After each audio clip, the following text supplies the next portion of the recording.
Evangelho de Marcos, capítulo 6. Jesus é rejeitado em Nazaré. Jesus deixou essa região e voltou com seus discípulos para Nazaré, cidade onde tinha morado.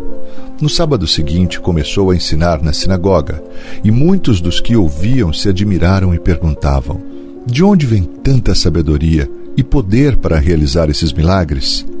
Não é esse o carpinteiro, filho de Maria e irmão de Tiago, José, Judas e Simão? Suas irmãs moram aqui entre nós e sentiam-se muito ofendidos.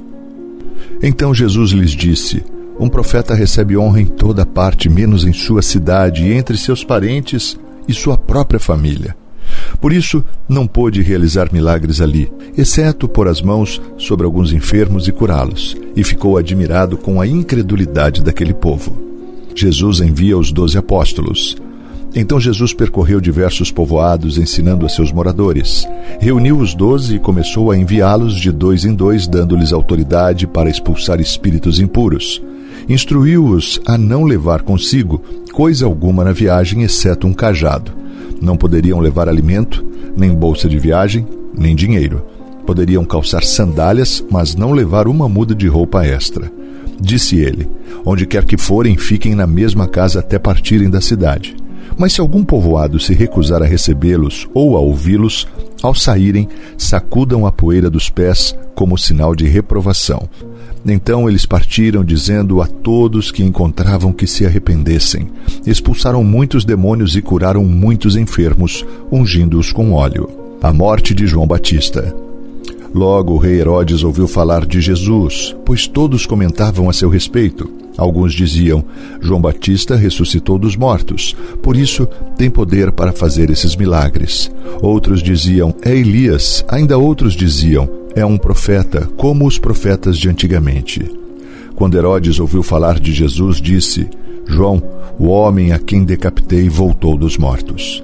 O rei havia mandado prender e encarcerar João para agradar Herodias. Ela era esposa do seu irmão Felipe, mas Herodes tinha se casado com ela. João dizia a Herodes: é contra a lei que o Senhor viva com a esposa do seu irmão. Por isso, Herodias guardava rancor de João e queria matá-lo, mas não podia fazê-lo, pois Herodes o respeitava e o protegia, sabendo que ele era um homem justo e santo. Herodes ficava muito perturbado sempre que falava com João, mas mesmo assim gostava de ouvi-lo. Finalmente, no aniversário de Herodes, Herodias teve a oportunidade que procurava. Ele deu uma festa para os membros do alto escalão do governo, para seus oficiais militares e para os cidadãos mais importantes da Galileia. Sua filha, também chamada Herodias, entrou e apresentou uma dança que agradou muito Herodes e também seus convidados. Peça-me qualquer coisa que deseje, e eu lhe darei, disse o rei à moça. E prometeu sob juramento: eu lhe darei o que pedir, até metade do meu reino. Ela saiu e perguntou à mãe o que devo pedir. A mãe disse: peça a cabeça de João Batista. A moça voltou depressa ao rei e disse: quero a cabeça de João Batista agora mesmo num prato. O rei muito se entristeceu com isso, mas por causa do juramento que havia feito na frente dos convidados, não pôde negar o pedido. Assim, enviou no mesmo instante um carrasco com ordens de cortar a cabeça de João e trazê-la. Ele decapitou João na prisão. Trouxe a cabeça num prato e a entregou à moça, que a levou à sua mãe. Quando os discípulos de João souberam o que havia acontecido, foram buscar o corpo e o colocaram numa sepultura. A primeira multiplicação dos pães. Os apóstolos voltaram de sua missão e contaram a Jesus tudo o que tinham feito e ensinado. Jesus lhes disse: vamos sozinhos até um lugar tranquilo para descansar um pouco, pois tanta gente ia e vinha que eles não tinham tempo nem para comer. Então saíram de barco para um lugar isolado, a fim de ficarem a sós. Contudo, muitos os reconheceram e os viram partir, e pessoas de várias cidades correram e chegaram antes deles. Quando Jesus saiu do barco, viu a grande multidão e teve compaixão dela, pois eram como ovelhas sem pastor. Então começou a lhes ensinar muitas coisas. Ao entardecer, os discípulos foram até ele e disseram: este lugar é isolado e já está tarde. Mande as multidões embora para que possam ir aos campos e povoados vizinhos e comprar algo para comer. Jesus, porém, disse: providenciem vocês mesmos alimento para eles. Precisaríamos de muito dinheiro para comprar comida para todo esse povo, responderam. Quantos pães você tem? Perguntou ele. Vão verificar. Eles voltaram e informaram: 5 pães e 2 peixes. Então Jesus ordenou que fizessem a multidão sentar-se em grupos na grama verde. Assim, eles se sentaram em grupos de 50 e de 100.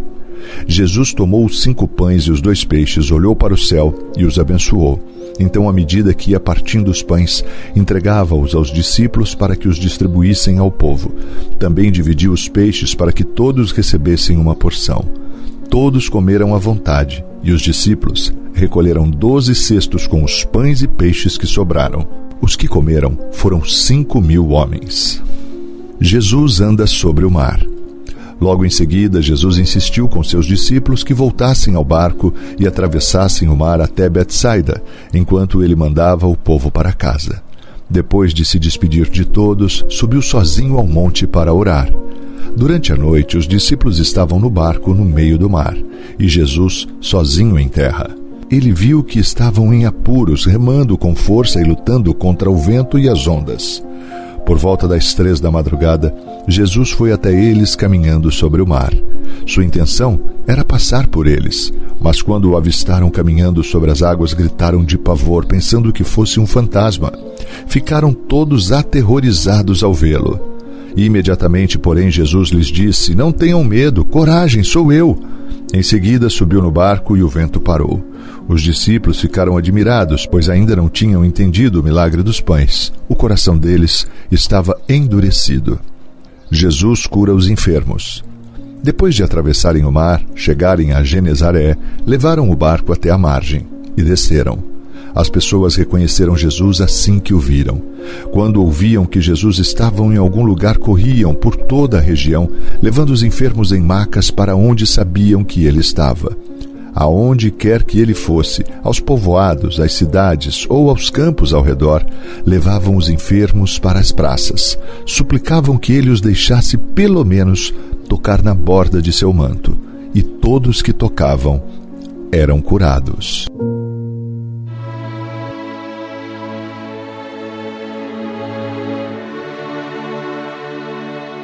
Ó Deus poderoso, santo e bendito, louvado seja o teu nome, Senhor, Deus de Israel, Criador do céu e da terra, e de tudo que neles há. Te adoramos, Pai, na beleza da tua santidade, na grandeza, na majestade, na tua formosura. Pai, só o Senhor é Deus e santo é o teu nome. Obrigado, Deus, pela tua palavra que traz instrução, traz ânimo, alegria, restauração ao nosso coração. Pai, que sejamos homens e mulheres dispostos a viver segundo os teus propósitos, porque a tua vontade, meu Senhor, é boa, é perfeita e é agradável. Ainda que na maioria das vezes não entendamos, Pai, que o nosso coração seja um coração sempre quebrantado e contrito, um coração arrependido diante de ti, Pai, e pronto para ser moldado no caráter de Jesus Cristo. Esse é o desejo do meu coração. Guarda, Senhor, as nossas famílias, os nossos negócios, a nossa vida. Que não falte jamais a provisão do Senhor sobre as nossas casas. Obrigado, Deus, por mais um dia. Obrigado, Senhor, pela tua fidelidade. Tudo o que somos e tudo o que temos pertence a ti, porque nada pode nos ser dado se não for dado por ti, Senhor.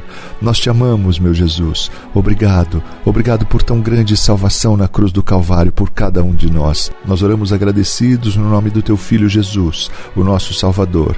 Amém e amém. Graças a Deus.